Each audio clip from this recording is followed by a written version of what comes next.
What's up, everyone, and welcome to the Daily Macro Update for Tuesday, December 9th. This is the day before the last FOMC press conference or the last Fed rate decision of 2025, with it being tomorrow starting at 2:30 p.m.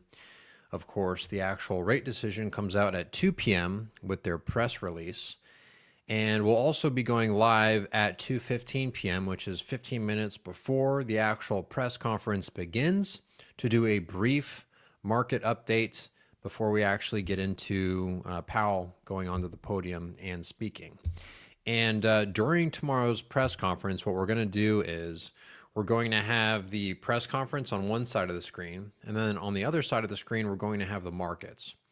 Google Chrome actually just released this pretty cool feature where you can do split screen of the same exact tab. And so we're going to be testing that out tomorrow. So hopefully we won't have too many technical difficulties, but should be a good time. Those typically go a little bit longer than my normal daily macro update live streams. They usually go about an hour and 15 minutes or even an hour and a half in some cases, but it's a nice little hangout, as well as we get to see the live market reaction from the Powell press conference. And so I'll also be giving some commentary in the background in order to decrypt a lot of the bank talk that Powell says during the speech there. Because here's the thing. With the speeches that the Fed does, they really don't need to do those things, right? Because really what they're risking is the market having some type of bad interpretation and then having a fall or a rise, right? Depending. And really, the Fed doesn't have too much control over the markets. Yes, it has some influence, but the real power is in the press conference comments by Powell, right? Because they want to do what's called forward guidance, which is providing the market a sneak peek on what they could or might do during the next meeting, or at least going forward heading into next year. And that's really what we look for, right? It's not necessarily the actual rate decision like it was maybe 10 or 15 years ago. Because they're giving it out early, it's really the press conference afterwards. And so we're going to be diving into that tomorrow. Again, that starts at 2:15 p.m. Eastern time. After this, I'll put up a thumbnail so that everyone can see it, and I'll also post on our socials so that you have the link there. But with that out of the way, let's go ahead and get into the macro data for today. Still pretty quiet out there. I mean, really, volume has had a huge drop off ahead of the Fed meeting. So I wouldn't be surprised if we have some type of fireworks. I know yesterday I did post a video saying that we could likely have a short-term correction at the Fed meeting tomorrow as volume comes back. But ultimately, what we want to do is we want to see which assets end up showing a little bit of a buying opportunity. So that's what we'll be covering today, is a little bit of that setup. But taking a look at the macro data for today, we got the JOLTS numbers for the first time since September, or really actually since August because of the government shutdown. And so job openings actually had a pretty decent acceleration for the month of September and October, taking a look at the graph here. Now, what's interesting is that there's been a lot of, I guess you could say, commotion about how a lot of these job openings, the employers have absolutely no intention of filling these roles. They are essentially posting these job openings in order to meet a quota. And I don't know how that's legal, because people are actually applying to these jobs and going through 5 or sometimes even 10 rounds of interviews, as well as they do free homework and free work for them. And then they end up not getting hired. And then they later say, oh, that role is no longer needed or whatever. And they're essentially wasting people's time, which I think should be criminalized. You're not allowed to just get free labor from people and string them on for 6 weeks of interviews when they have their, families to feed or themselves to feed and their bills. That's absolutely absurd. I wish that there would be something more, investigating into these job openings numbers. But in any case, taking a look at this, we did have some acceleration here. When zooming out on this number, though, going back 10 years, you can see that really the amount of job openings has remained flat since mid or spring of 2024. There really hasn't been too much of change that's there, similar to how it was back in 2019. But what's interesting is that when taking a look at the quits rate, so if we take a look at the US job quits, it's at 2020 lows, right? Pandemic lows, which the quits number does a lot more of a better job showing you the conditions of the labor market, because typically whenever you have quits at extremely low levels, which as you can see at this chart here, going all the way back to 2016, you can see that the quits is about 2.94 thousand jobs. And the last time it was this low was August of 2020. And if people feel insecure in their job mobility, then they are less likely to quit and look for another job in order to increase their pay or whatever. And so this is essentially a confidence meter in the jobs market, which pretty much has been decelerating since it peaked back in March of 2022.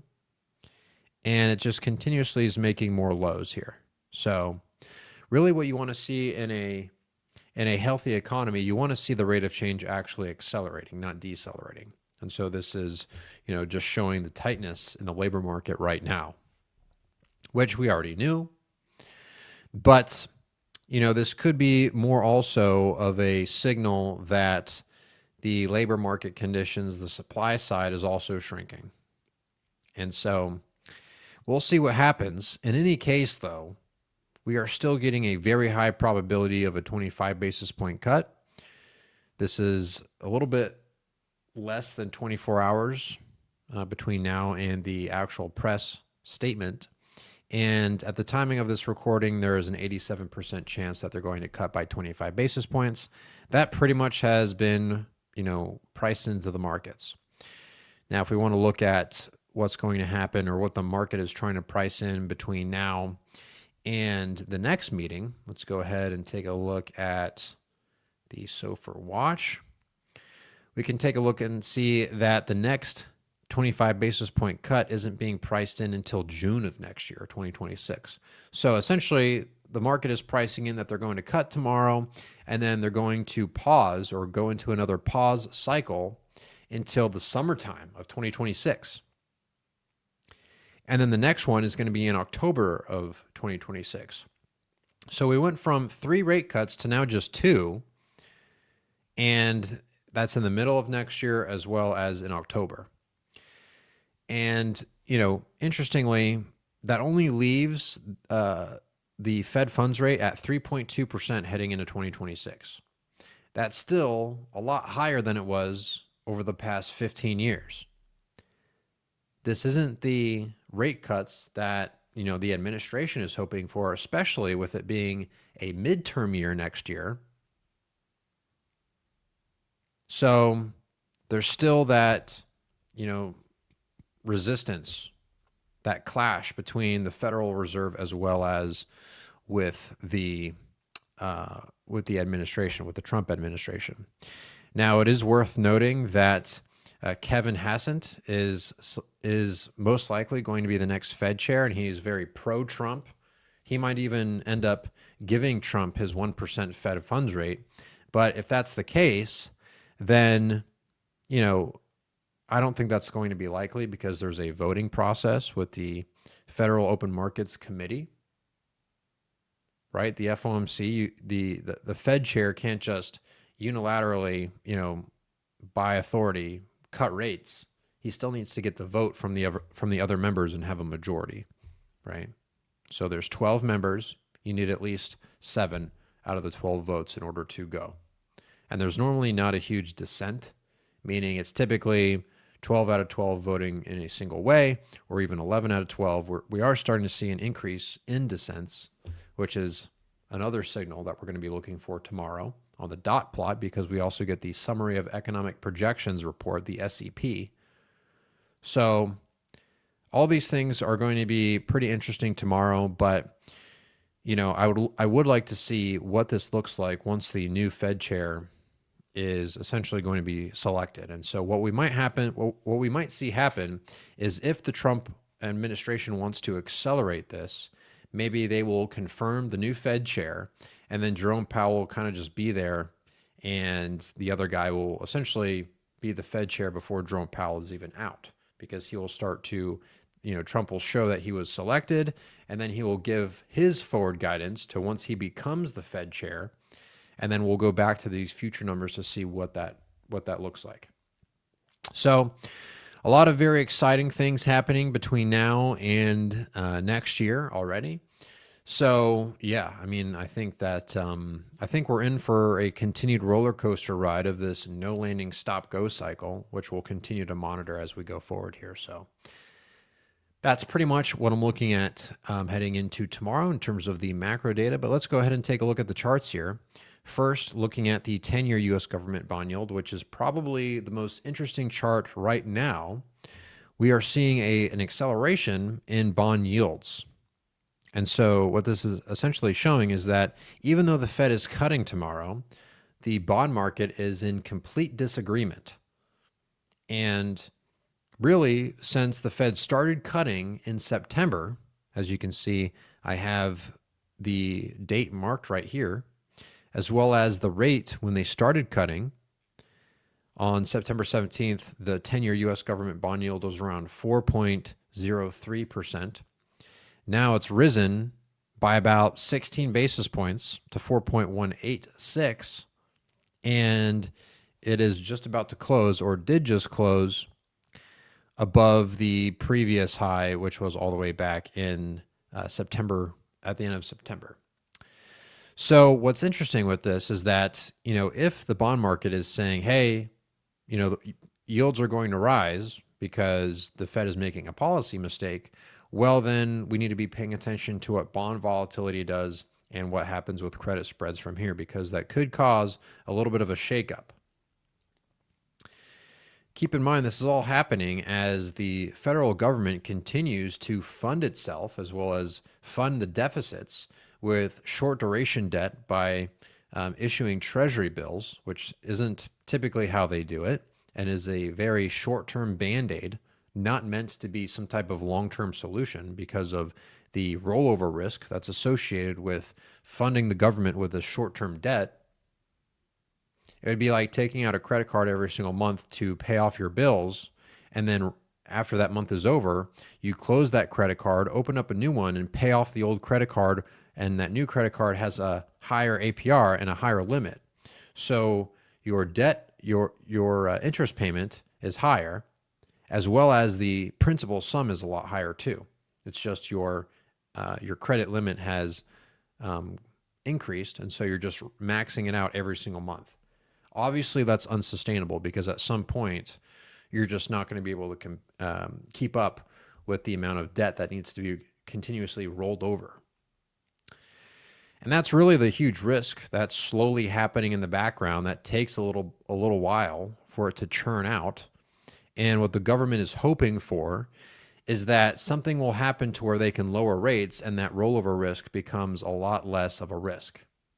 And so opening up the credit card and paying off the old one and then just continuing forward is a lot easier to manage. But the only problem with that is that if they lower rates too much, then you have the risk of inflation reaccelerating from here, and the 10-year bond yield going out of control, putting pressure on the bond markets, not only in the United States, but globally, right? There's still a lot of foreign investment in U.S. government debt. And then all happens from there is that the credit rating and the actual credibility of the government starts to decline as well. We've seen that in previous, civilizations, so it's not surprising that this would happen. But the thing is that it happens so slowly that a lot of people think that, it's not happening, right? So that's the real risk. I don't know when that risk is going to come due. At some point it will, but we are starting to see the early signs of that. Now, in the meantime, in the short term, you could see different ups and downs in the stock market, and we'll just continue to follow what the actual trend is going to be, which it's still currently a bullish trend, as you can see with the color of the bookshelf in the background there. But this is probably the most interesting chart right here, is this rise in the 10-year bond yield, because I'm also going to be keeping an eye on the dollar on what this does here, because if the dollar starts to regain strength from here, which my team and I think it won't, we'll continue to monitor this. But when looking at the correlations with the dollar on an immediate term 15-day rolling basis, you can see that essentially everything is negatively correlated to the dollar, meaning that when we take a look at emerging markets, gold, oil, commodities, the S&P 500, Bitcoin, all of those things are currently negatively correlated to the US dollar. And so any type of rebound in the dollar is going to be headwinds for essentially the entire market, right? Any type of asset class that you're looking at. And this is something that is incredibly interesting. I haven't seen this group negative correlation on an immediate term basis. Really, I don't even know when was the last time this happened. It looks like the last time that this happened was back at the end of April, which if we go back to the dollar, what was the dollar doing at the end of April? That was when it started to peak out and actually go back to, bearish trend. So when all these different assets are negatively correlated to the dollar, you want the dollar to start to decline from here. So yeah, I would say the dollar as well as bond yields are the two most important factors. And if they cut tomorrow, or when they cut tomorrow, if they guide as a more hawkish tone, then we really need to see what bond yields do and the dollar does after that. So that's pretty much what I'm looking at in terms of the much larger picture here. But it's interesting because when taking a look at the 5-year break-even inflation rate, that has had a huge acceleration back to the levels that have been, that we've seen over the past year and a half. So inflation expectations have been rising back to that same level that we've seen, meaning that there hasn't been any type of signal from the bond market that there's progress on disinflation or inflation coming down more. But you also have to make a note as well, with all of that cautionary type of signals, we still have pretty narrow credit spreads, although it is forming a potential higher low here.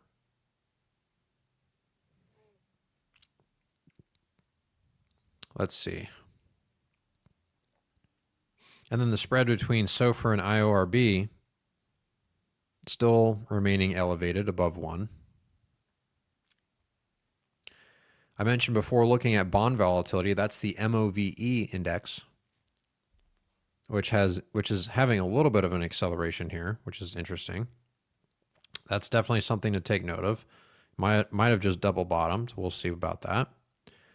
The volatility index of the S&P 500 is still near extreme lows, but is having a bit of a bounce from the low that it saw back on Friday of last week when it closed below 16. Now it's risen a little bit since then. So I wouldn't be surprised if we saw a little bit of a pop tomorrow, with the catalyst being the Fed meeting starting at 2:30. So again, I think it'll provide an interesting buying opportunity.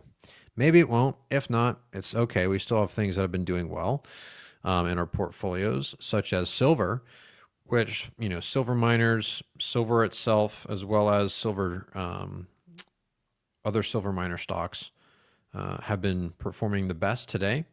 You're also getting some support in gold miners, junior miners, as well as gold miners themselves, which we are buying at the open today as a group.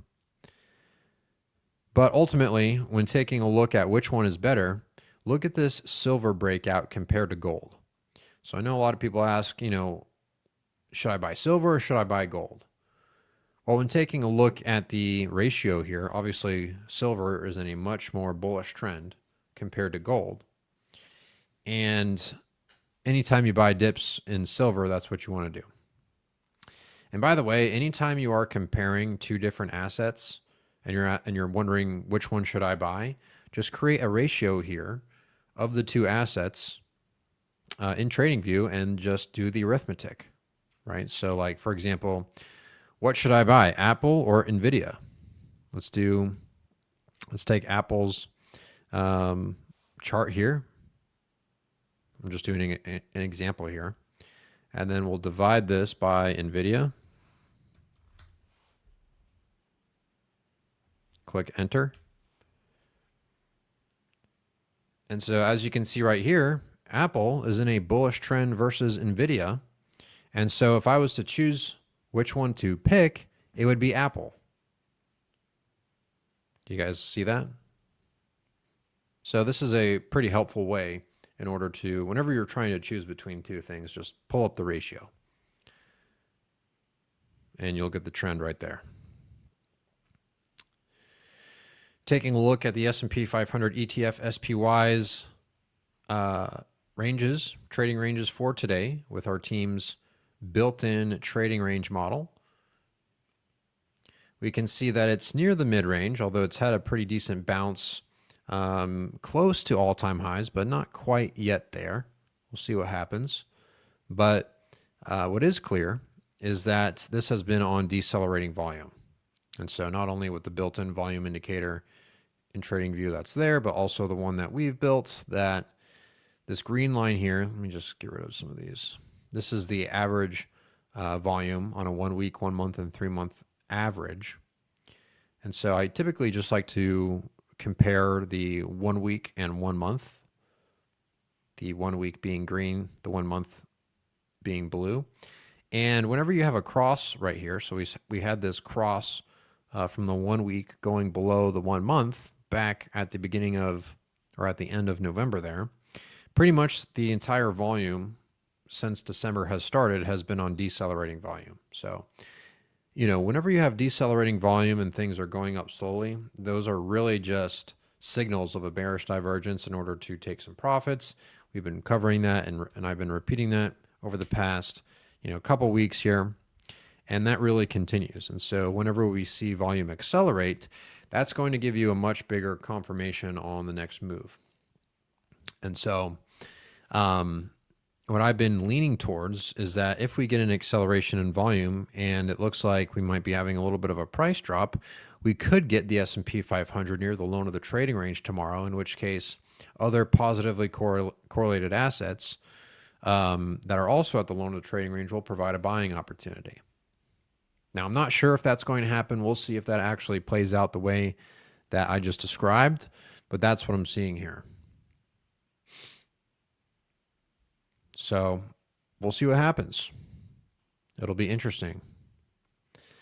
But out of the Mag 7 stocks, Walmart has been the biggest winner for today, which has been having a massive rally over the past few weeks since its earnings on November 20th.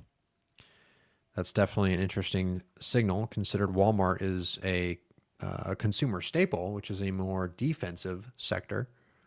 The other defensive sectors, of course, being utilities and healthcare, which both of those are interesting too, because utilities is actually in a bearish trend now. And then healthcare still remains in a bullish trend, but it's been losing a ton of momentum recently.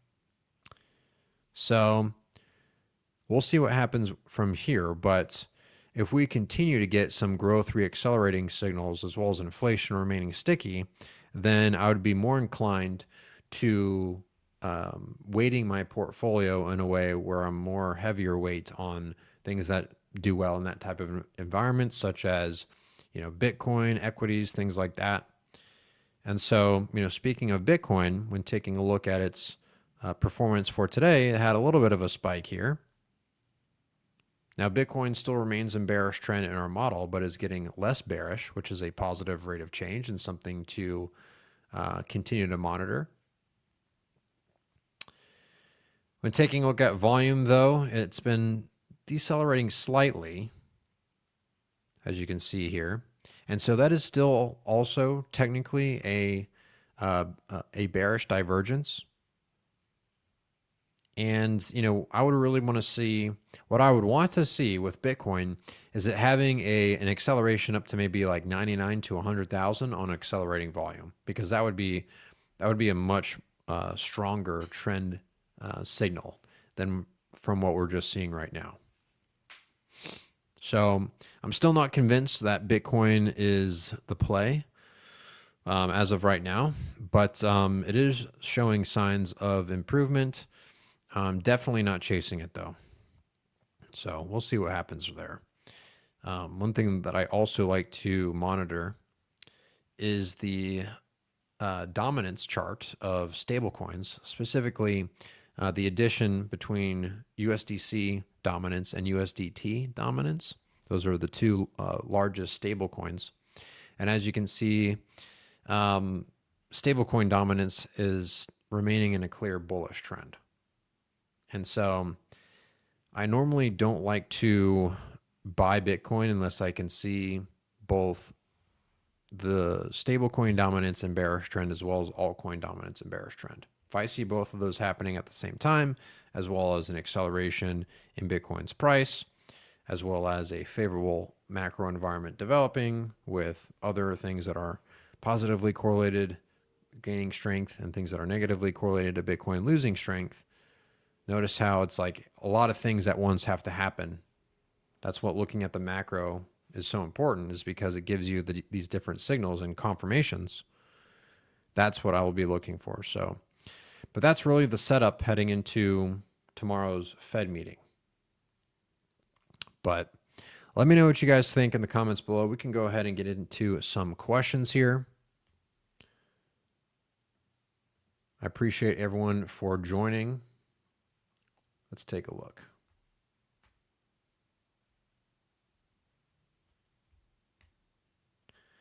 Kent, how's it going? Welcome. When you get a chance, can you check the Bitcoin chart? It seems promising, but I'm sure if volume is enough. We already talked about that.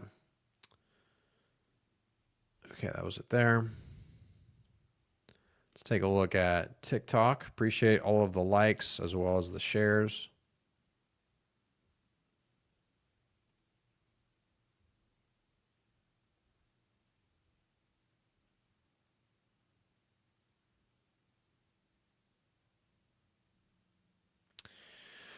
Do you believe we are due for a big correction on the markets? I can't really tell, you know.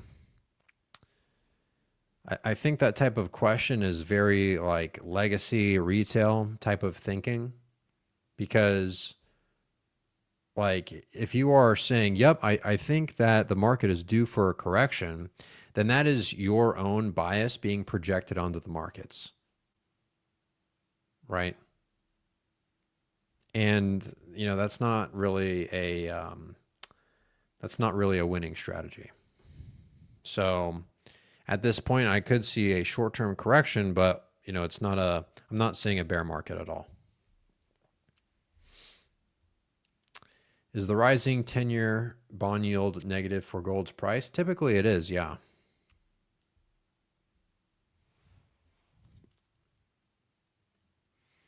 Yeah, you know, gold is a rate sensitive asset. So yeah, I mean, if we are seeing rising yields, that's typically not the best. We can even pull this up here on an immediate term basis. Let's take a look at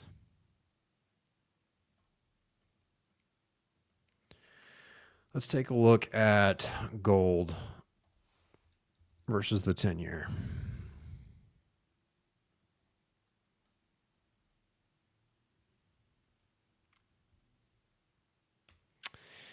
Yeah, so the 10-year bond yield is relatively neutral, but it has been actually gaining positive correlation. So what's interesting is that at least in an immediate term basis, gold and bond yield and the 10-year bond yield is neutral. Let me see what happens if we go on a 30-day rolling correlation basis, what that looks like. Still neutral. So that's quite interesting. So there's your question right there, Ricardo. Even though typically, yes, gold doesn't like when rates are rising, for whatever reason, at this particular point in time, it's relatively neutral.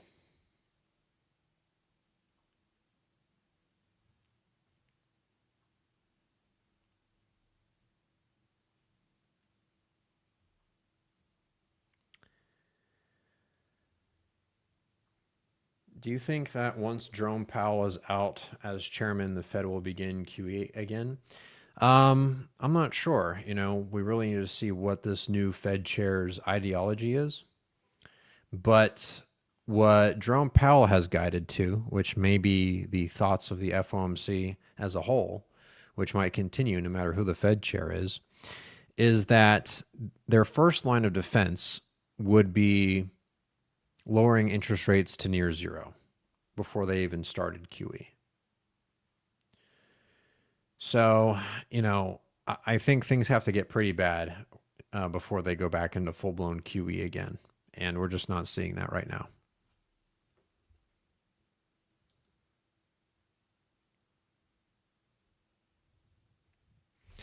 You have to remember that QE is done when things are hitting the fan. When the markets are crashing, that's when they do QE. So for those who are asking, when is QE going to happen? I can't wait. Well, typically that happens when everyone's bags are very bloody and people are very fearful and things aren't looking too great. It's like the easy button, right? So yeah, be careful what you wish for with asking for QE, because QE is a, break glass in case of emergency type of thing, right? It's like being excited for when the fire extinguisher comes out. Well, why would someone break the glass to get the fire extinguisher out? Because there's a fire going on, which typically is not too great of a scenario, right? What would you say to your child if they said, Mommy, Daddy, I can't wait till you use the fire extinguisher? What would you say to your child? That's kind of what I'm thinking about when you guys ask me about QE.